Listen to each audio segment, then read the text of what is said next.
Okay, so i-share ko lang sa inyo. So nandito na yung binili natin na 5 liters na mixture, Kiss solution galing kay Katanim. So parang ito yung magiging nutrient A and nutrient B natin. Ito yung B. So magkahalo siya nito tsaka itong Epsom salt. Yan. So may sukat na rin, no. Yan. Ito hindi ko alam kung anong portion eh. Pero ito yung sa B particles. Pero i-dissolve muna natin to. Ito muna. After ma-dissolve, ito naman. Tapos para sa A naman natin ay ito. Calcium nitrate 2 kilo. Yan. So water soluble yan. Mga ganyan-ganyan. Okay. So ang mangyayari,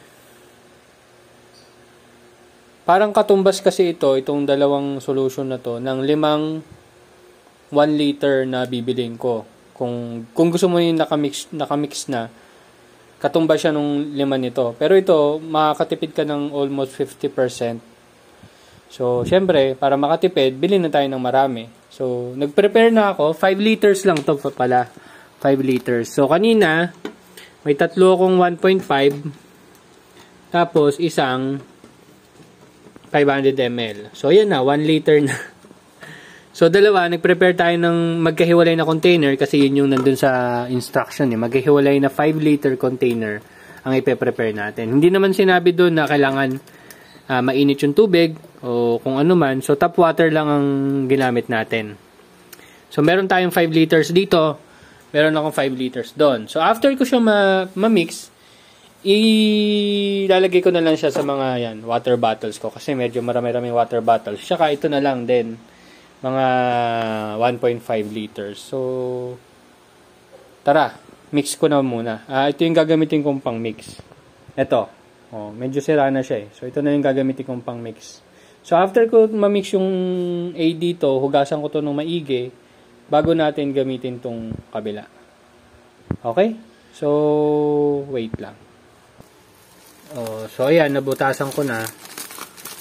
Yan lang. Ilalagay ko lang naman dito siya dyan. Tapos, haluin hanggang matunaw. So, tapusin ko lang muna. Pakita ko sa inyo habang hinahalo ko. Ayusin ko lang. Sige na, tapusin na nga natin ito dyan. Yan. Wait lang ha. So, medyo matagal-tagal sigurong haluan to. Kasi, ang dami. Ayan naririnig nyo pa naman, di ba? Yan yung mga buo-buong calcium nitrate. Dito. Ito yung magiging solution A natin. Sige, i-concentrate na muna ako dito. Wait lang.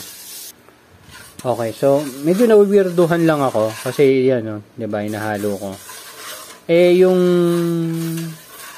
tawag dito, yung solution A natin, usually, kahit sa Nutrihydro, talagang maputi.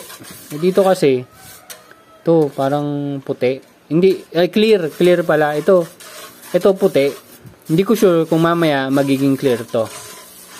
Wala lang. Na-share ko lang. Sige, concentrate muna ako dito.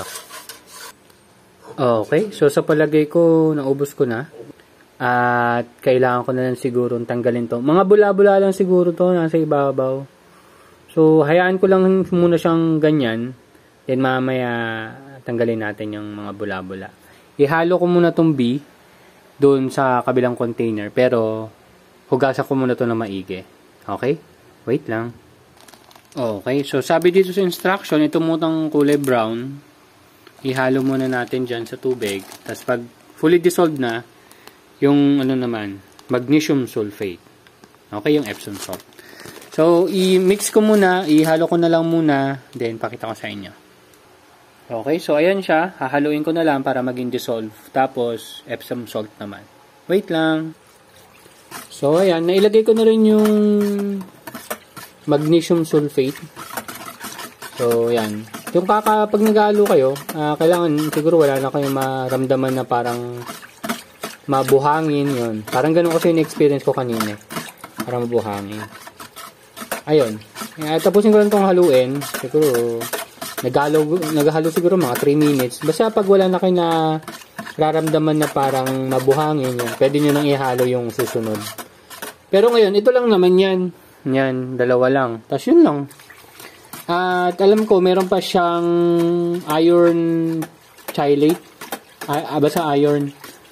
Alam ko, inahalo niya rin yun sa B. Pero sa ngayon, hindi pa natin yun susubukan. Meron pa naman tayong iron sa taas. Okay? So, sa palagay ko, yun lang. And makita nyo na lang siguro sa video na nandiyan na siya sa mga bottle. Lalagyan ko na rin ng label. So that's it. Thank you very much and bye-bye!